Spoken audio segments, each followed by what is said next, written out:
Automatic gate issue. How you can diagnose and repair it by yourself. As you can see, only one part of the gate is opening. Let's check the control panel. Turn off the power before the next step. Remove the cover. As you can see, there are 3 fuses on the control panel. Check them. You need to push and twist the plastic holder to take them out. It will look like this. Check if they are not burned inside the glass. In my case, they were fine. Next step is to check if the control panel is sending voltage to the electric engine. Turn on the power and use multimeter to measure AC voltage.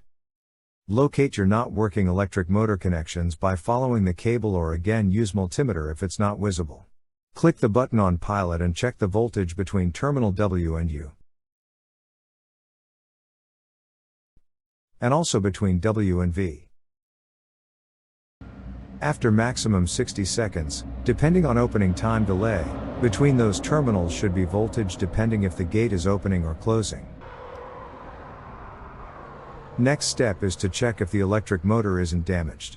To do this, you can connect it directly to the power. Be careful.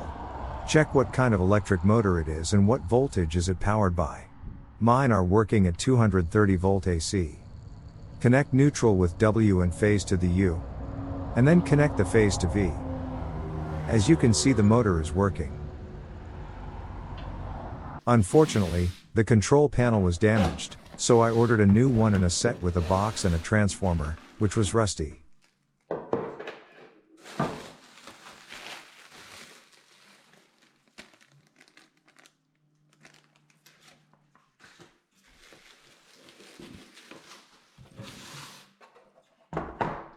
Before disassembling the old box, I took a few photos of the connections.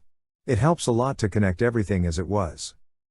After replacing control panel, the remote needs to be reprogrammed.